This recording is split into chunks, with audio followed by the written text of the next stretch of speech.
Hi all of you, welcome back to our channel. ഞാൻ ഇന്ന് നിങ്ങൾക്ക് പറഞ്ഞു തരാൻ പോകുന്നത് 6th സ്റ്റാൻഡേർഡിലെ ചാപ്റ്റർ 4 സമജ്ദാരി ബക്രിയാണ്. സമജ്ദാർ ബക്രി എന്ന് പറഞ്ഞാൽ അണ്ടർസ്റ്റാൻഡിംഗ് ഉള്ള നല്ല എക്സ്പീരിയൻസ്ഡ് ആയ ബക്രിയാണ്. ഓക്കെ, കാര്യങ്ങളെല്ലാം തിരിച്ചറിയാൻ കഴിയുന്ന മനസ്സിലാക്കാൻ കഴിയുന്ന ഒരു ബക്രിയാണ്.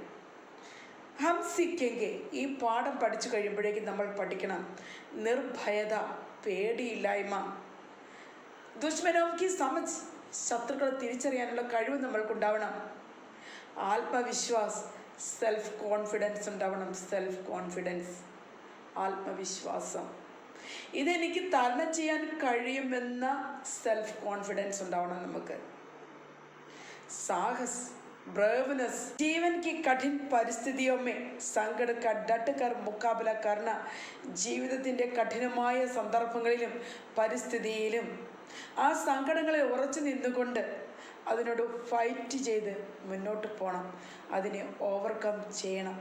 നമ്മുടെ ദുഃഖങ്ങളെ, നമ്മുടെ പ്രയാസങ്ങളെ, നമുക്കുണ്ടാകുന്ന ഡിഫിക്കൽട്ടീസ്, ബുദ്ധിമുട്ടേറിയ സന്ദർഭങ്ങളെ അതിജീവിക്കണമെങ്കിൽ അതിനോട് തന്നെ നമ്മൾ പടം വിട്ടേണ്ടിയിരിക്കുന്നു. അപ്പം പടം വെട്ടി വേണം നമ്മൾ അതിൽ നിന്ന് മുന്നോട്ട് പോകാൻ വേണ്ടി, അതിനെ ഓവർകം ചെയ്യാൻ. ഇതാണ് ഈ ബക്രിയുടെ കഥയിൽ നിന്ന് നമ്മൾ പഠിക്കേണ്ടത്. മനുഷ്യനായിട്ട് ഈ ഭൂമിയിൽ ജനിച്ച എല്ലാവർക്കും ഓരോ വിധത്തിൽ അല്ലെങ്കിൽ മറ്റൊരു വിധത്തിൽ ബുദ്ധിമുട്ടുകൾ തരണം ചെയ്തേ പറ്റൂ. ഉണ്ട്, എല്ലാവർക്കും ഉണ്ട് ദുഃഖം. പോസിറ്റീവായിട്ട് മാത്രം സംഭവിക്കുന്ന ആരുമില്ല ഈ ലോകത്ത്. നെഗറ്റീവ്നെസ്സും കൂടെ നമ്മൾ ഉൾക്കൊണ്ട് അതിനോട് യുദ്ധം ചെയ്ത് മുന്നോട്ട് പോകുമ്പോഴാണ് നമ്മൾക്ക് നമ്മളുടെ ജീവിതത്തിൽ വിജയത്തിലെത്തിച്ചേരുവാനായിട്ട് കഴിയുക. ഡിഫിക്കൽട്ടീസ്, ഇതിനെ അനുബന്ധിക്കുന്ന ഒരുപാട് കഥകളും കവിതകളും ഒക്കെ നിങ്ങൾ പഠിച്ചിട്ടുണ്ട്. എനിക്കറിയാം, ഒരുപാട് കാര്യങ്ങളും നിങ്ങൾക്കറിയാം, നിങ്ങൾ ഓർമ്മയിലിരിപ്പുണ്ട് എന്ന്. എങ്കിലും ഈ കഥ കൂടി നിങ്ങൾ അതിലൂടെ ഉൾക്കൊള്ളിക്കുക. ഓക്കെ, നമുക്ക് കഥയിലേക്ക് കടക്കാം. एक बार की बात है, एक अनुभवी बकरी अपने झुंड से बिछुड़ गई. ഒരു അനുഭവി ബക്രി, ഒരിക്കൽ ഒരു അനുഭവി ബക്രി, നല്ല എക്സ്പീരിയൻസ്ഡ് ആയ ഒരു ബക്രി, നല്ല എക്സ്പീരിയൻസ്ഡ് ആണ്, അനുഭവിയാണ്. അവൾ അപ്നെ ജൂണ്ട് സെ ബിച്ചുട് ഗയി, തൻ്റെ കൂട്ടത്തിൽ നിന്ന് വിട്ടുപോയി. ശാം ഹോനയിലേക്ക്, ഈവനിങ് ആകാൻ തുടങ്ങി. तो उसे घबराहट हुई, അവൾക്ക് ഭയങ്കരമായി ഭയം തോന്നി. वह जल्दी से जल्दी अपने गाँव पहुँचना चाहती थी. എത്രയും വേഗം തൻ്റെ ഗ്രാമത്തിൽ എത്തിച്ചേരാൻ വേണ്ടിയിട്ട് അവൾ ആഗ്രഹിച്ചു. पर अंधेरा हो गया, എന്നാൽ അന്ധേരയായി, ഇരുട്ടായി, രാത്രിയായി. हो गई, അവളോർത്ത് രാത്രിയായി കഴിഞ്ഞു. യഹി കഹി സോ ജാതി ഹും, ഇവിടെ എവിടെയെങ്കിലും കിടന്ന് ഉറങ്ങാം. ഉസേക്ക് ഗുഹ ദിക്കായി ദി, അവൾക്കൊരു ഗുഹ കണ്ടു, അവളൊരു ഗുഹ കണ്ടു. തോ ഉസ്കി ജാൻ മേ ജാനായി, അവൾക്ക് ജീവൻ തിരിച്ചു കിട്ടിയ ഒരു ആശ്വാസം തോന്നി. വഹ ജട്ട് സെ ഗുഹാക്കെ അന്തർ ഘുസ് ഗയി, അവൾ പെട്ടെന്ന് തന്നെ ഗുഹയ്ക്കകത്തേക്ക് കയറി. അചാനക് വഹ ദേഖ്തി ഹെ, പെട്ടെന്ന് അവൾ നോക്കി. ഉസ്കെ സാമനേക്കു ഖുങ്കാർ ഷേർ ബൈഠാ ഹെ, അവളുടെ മുന്നിൽ ഒരു ഭീകരനായ ക്രൂരനായ ഒരു സിംഹം ഇരിക്കുന്നു. അബ് വഹ നാ തോ ഭാഗ് സക്തി തി, ഇപ്പോൾ അവൾക്ക് പിന്നോട്ട് തിരിഞ്ഞ് ഓടാൻ പറ്റുകയില്ല. ഓടി ആ നിമിഷം അവളെ സിംഹം കയറി പിടിക്കും. അവർ നാ ഷേർ സെ ലഡ് സക്തി ഹും, ഷേറുമായിട്ട് യുദ്ധം ചെയ്യാനും അവൾക്ക് പറ്റുകയില്ല. ഉസ്നെ ജൽദി സേ ഏക് തക്കെ ബി സോച്ചി, അവൾ പെട്ടെന്ന് ഒരു ഐഡിയ ഓർത്തു. ഈ സിംഹത്തിൻ്റെ മുന്നിൽ നിന്ന് തിരിഞ്ഞു ഓടിയാൽ ചാടിച്ച് സിംഹം പിടിക്കും, ഉറപ്പാണ്. അപ്പോൾ ഈ സിംഹത്തിൻ്റെ മുന്നിൽ നിന്ന് രക്ഷപ്പെടുവാൻ വേണ്ടിയിട്ട് ഒരു മാർഗം അവൾ ഓർത്തു. ഷേർക്കോ അപ്പിനി ആംഖോം पर यकीन नहीं हुआ, ഷേറിന് തൻ്റെ കണ്ണുകളെ വിശ്വസിക്കാൻ പോലും കഴിഞ്ഞില്ല. കിസി ജാൻവർക്ക് ഉനക്ക് ഗുഫാമേ ഘുസ്നെ ഹിമ്മത്ത് നഹി തി, ഒരു മൃഗങ്ങൾക്കും ഈ ഷേറിൻ്റെ ഗുഹയിൽ കയറാനുള്ള ധൈര്യമുണ്ടായിരുന്നില്ല. തോടെ നേരത്തോ വഹ ബക്രിക്കോ താക്കത്താ രഹ, കുറേ നേരം അവനിങ്ങനെ ബക്രിയെ തന്നെ നോക്കി നിന്നു. സിംഹത്തിന് തന്നെ വിശ്വസിക്കാൻ കഴിഞ്ഞില്ല. ഇതെന്താണ്, എൻ്റെ ഗുഹയിലേക്ക് ഒരു ആടിങ്ങനെ ധൈര്യമായിട്ട് കയറി വന്നിരിക്കുന്നു. ഈ കയറി വന്ന ആടിൻ്റെ നേരെ നോക്കി സിംഹം കുറേ നേരം ഇങ്ങനെ നിന്നു. ഫിർ ബോല, പിന്നീട് പറഞ്ഞു, തും കോർ ഹോ, നീ ആരാണ്? യഹാം ക്യോം ആയി ഹോ, ഇവിടെ എന്തിനാ വന്നത്? ഇത് നീ ആരാണ്? ഇവിടെ എന്തിന് വന്നു? ബക്രീനെ നിർഭീക ഹോക്കർ ജവാബ് ദിയ. ആട് ഭയം കൂടാതെ മറുപടി പറഞ്ഞു, മേ ജംഗൽ കി ബക്രിയോം കി റാണി ഹും, ഞാൻ കാട്ടിലെ ആടുകളുടെ റാണിയാണ്. മേനെ 50 ചീത്തെ, ഞാൻ 50 ചീത്ത, ചീറ്റ എന്ന് പറഞ്ഞാൽ പുള്ളിപ്പുലിയാണ് കേട്ടോ. ചീത്തോം 20 ഹാത്തിയോം, 20 ആനകളെയും, അവർ 10 ശേരോം കോ ചവാനയ്ക്ക വൃദ്ധ ലിയാകെ, 10 സിംഹങ്ങളെയും 20 ആനകളെയും ചുമ്മാ ചവച്ച് തിന്നേക്കാമെന്ന വ്രതം ഞാൻ എടുത്തിട്ടുണ്ട്. അബ് തക് മേ 50 ചീത്തെ और 20 ഹാത്തി കാ ചുഹേ, ഇതുവരെ ഞാൻ 50 പുലികളെയും 20 ആനകളെയും തിന്നു കഴിഞ്ഞിരിക്കുന്നു.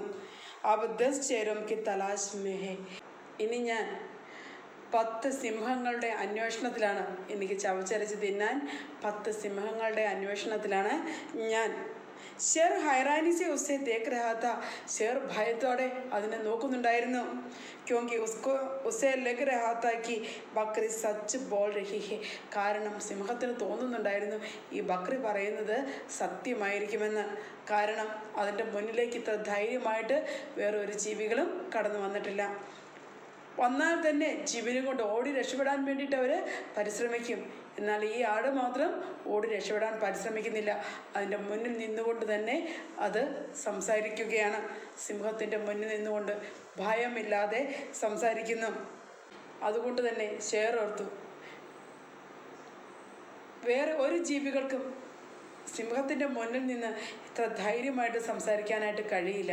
ഇവളിങ്ങനെ ധൈര്യമായിട്ട് സംസാരിക്കുന്നുണ്ടെങ്കിൽ ഇവൾ പറയുന്നത് സത്യമായിരിക്കുമെന്ന് ഷേർ ഓർത്തു. ഉസ്നെ കഹ, സിംഹം പറഞ്ഞു, ഇസ്സെ പഹലെ കി തും മുझे ഖാവോ മേ നഹാന ചാഹതാ ഹൂം, നീ ഞാനൊന്ന് കുളിച്ചിട്ട് വരട്ടെ, ഞാൻ കുളിച്ചിട്ട് ഒന്ന് എൻ്റെ ശരീരമൊക്കെ ഒന്ന് വൃത്തിയാക്കിയിട്ട് വന്നിട്ട് നീ എന്നെ തിന്നാൽ മതിയെന്ന് സിംഹം പറഞ്ഞു. അതിന് മുമ്പ് ഞാൻ പോയി ഒന്ന് കുളിച്ചിട്ട് വരാം. സിംഹം കുളിക്കാനായിട്ട് പോയി. ബക്രീനെ ഉസ്കി ബാത്ത് മാൻലി, ആട് ആ സിംഹത്തിൻ്റെ വാക്കുകൾ അംഗീകരിച്ചു. അവർ ഷേർ ഗുഫാസെ നിക്കൽ ഗയ, സിംഹം ഗുഹയിൽ നിന്ന് പുറത്തേക്ക് പോയി.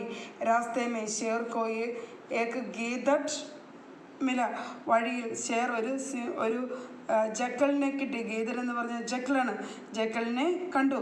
ഗീദറിനെ ഉസ്സെ പൂച്ച, ചെന്നായ അതിനോട് ചോദിച്ചു, ഹേ ജംഗൽ കെ രാജ, ഹേ ജംഗൽ കെ രാജാവേ, അബ് ഈ സമയം രാത്രിയിൽ കഹാം ഭാഗെ ജാ രഹി ഹോ, ഇത്ര ഭയന്ന് ഓടുന്നത് എങ്ങോട്ടാണ്? ചലാക്ക് ഗീദർ മുസ്കുരായ, ചലാക്ക് കണ്ണിങ്ങായ ജക്കൽ പുഞ്ചിരിച്ചു. അവർ സബ് കുച്ച് സമझ കർ ബോല, ആ ജക്കലിനെ എല്ലാം മനസ്സിലാക്കി. എന്നിട്ട് പറഞ്ഞു, ആയിയെ ഗുഹാമേ ചലേ, വരും നമുക്ക് ഗുഹയിലേക്ക് പോകാം. ആപ്പത്തോ രാജാ ഹേ, താങ്കൾ രാജാവാണ്. ബക്രിക്കോ ബഗാന മേരെ ബായ ഹാത്ത് കാ ഖേൽ ഹേ, ഈ ബക്രിയെ ഓടിക്കുക എന്നത് എൻ്റെ ഇടത് കൈകൊണ്ടുള്ള ഒരു കുഞ്ഞു പ്രയോഗത്തിലൂടെ എനിക്ക് ഈ ബക്രിയെ ഓടിക്കാൻ പറ്റും. കാരണം ബായ ഹാത്ത് കാ ഖേൽ എന്ന് പറഞ്ഞാൽ വളരെ ഈസി ആയിട്ടുള്ള കാര്യമാണ് എന്നാണ്. വഹ ആപ്ക കുച്ച് നഹി ബിഗാഡ് സക്തി, ഇത് താങ്കളെ ഒന്നും ചെയ്യില്ല. ഈ ആടിന് ഈ ബക്രിക്ക് താങ്കളെ ഒന്നും ചെയ്യാനായിട്ട് സാധിക്കില്ല.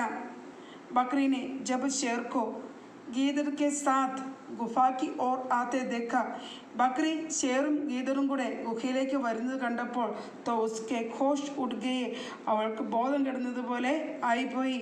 ഉസ്നെ ഹിമ്മത്ത് കി, അവൾ ധൈര്യം സംഭരിച്ചു. അവർ ഗീദർ സെ ബോലി, എന്നിട്ട് ഗീദറിനോട് പറഞ്ഞു,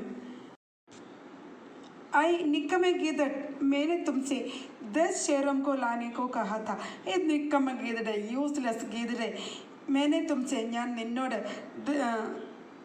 10 ശേരോം കോ ലാനെ കോ കഹാ താ, 10 സിംഹങ്ങളെയല്ലേ കൊണ്ടുവരാൻ വേണ്ടി പറഞ്ഞിരുന്നത്. അവർ തും കേവൽ ഏക് ഷേർ കോ ഹിലായേ ഹോ, നീ ആകെപ്പാടെ ഒരു സിംഹമായിട്ട് വന്നിരിക്കുന്നു. വഹി കടരെ ഹോ, അവിടെ തന്നെ നിൽക്കുക. മേൻ തുംസെ ഇസ്കി സഖ്യത്ത് സജാ ദൂങ്കി, ഞാൻ ഇതിന് നിനക്ക് ശരിയായ പണിഷ്മെൻറ്റ് തരുന്നുണ്ട്. എക സുൻകർ ഷേറിനെ സോച്ച, ഇത് കേട്ട് ഷേർ ഓർത്തു, ഈസ് ഗീദർ നെ ഉസെ ധോക്ക ദിയാഹെ, ഈ ഗീതട് ഇതിനെ വഞ്ചിക്കുകയാണെന്ന് ഈ സിംഹത്തിന് തോന്നി. വഹ് ഗീതട് പർ ഝപ്പട്ട, അത് ഗീതടിൻ്റെ മുകളിലേക്ക് ചാടി വീണു. അവർ ഉസെ ടുക്കടെ ടുക്കടെ കരുതിയ, സിംഹം അത് ആ ഗീതടിനെ കഷ്ണം കഷ്ണമാക്കി കൊന്നു. ഫിർ ഷെർ വഹാം സെ സിർ പർ പയർ രക്ക് കർ ഭാഗ, തൻ്റെ തലയിൽ കാൽ വെച്ച് ഓടുക എന്ന് പറഞ്ഞാൽ വളരെ വേഗം ഓടുക എന്നാണ് അർത്ഥം. അവർ ഉസ്നെ ഏക് ബാർ ഫി പീച്ചെ മൂടുക്കർ നഹി ദേക്ക, ഒരു പ്രാവശ്യം പോലും ആ സിംഹം പിന്നെ പിന്നിലേക്ക് തിരിഞ്ഞു നോക്കിയതേയില്ല. ഉസ് രാത്ത് ബക്രി ചൈൻ സെ സോ ഗയി, ആ രാത്രിയിൽ സിംഹം സമാധാനത്തോടെ കിടന്നുറങ്ങി. ഉസ്നെ തോ ലംബ ഹാത്ത് മാറാത്ത, അവളൊരു വലിയ കാര്യം തന്നെ ചെയ്തിരിക്കുന്നു. അപ്പിനി ബഹാദൂരി അവർ അക്കൽമന്തി സെ, സ്വന്തം ബഹാദൂരി ധീരത കൊണ്ടും അക്കൽമന്തി ബുദ്ധി കൊണ്ടും സെ വഹ ബാൽ ബാൽ ബച്ചുകൈ, അറ്റപ്പറ്റെ കഷ്ടി രക്ഷപ്പെട്ടു എന്നാണ് ഈ ബാൽ ബാൽ ബച്ചുകൈ എന്ന് പറഞ്ഞാൽ. बेचारे शेर ने सारी जंगल में यहाँ वहाँ फटकते ही बिताई. പാവം സിംഹം ആ കാട്ടിൽ ആ രാത്രിയിൽ അങ്ങോട്ടും അവിടെയും ഇവിടെയുമായി അങ്ങോട്ടും ഇങ്ങോട്ടും ഒക്കെ നടന്ന് കിടന്നുറങ്ങാൻ ഒരു സ്ഥലമില്ലല്ലോ. അങ്ങനെ അത് വെറുതെ അങ്ങോട്ടും ഇങ്ങോട്ടും ഒക്കെ നടന്ന് ആ രാത്രി അത് നേരം വെളുപ്പിച്ചു. ഇതാണ് നമ്മുടെ കഥ. ഇതിൽ നിന്ന് നിങ്ങളെന്താണ് പഠിക്കുക? ഏത് പ്രതിസന്ധി ഉണ്ടായാലും ആ പ്രതിസന്ധികളെ തരണം ചെയ്യാൻ വേണ്ടി നമ്മൾ നമ്മുടെ ബുദ്ധിയെയും നമ്മുടെ കഴിവിനെയും നമ്മൾ പ്രയോഗിക്കണം. ഭയമില്ലാതെ നമ്മുടെ ദുഃഖകരമായ സാഹചര്യം, ഏത് സാഹചര്യമായിക്കൊള്ളട്ടെ, ആ സാഹചര്യത്തിൽ ഭയമില്ലാതെ മുന്നോട്ട് പോകാൻ വേണ്ടി നമ്മൾ പഠിക്കണം. ഇതാണ് ഈ കഥയിൽ നിന്ന് നമുക്ക് കിട്ടേണ്ട ഗുണപാഠം. Okay, thank U.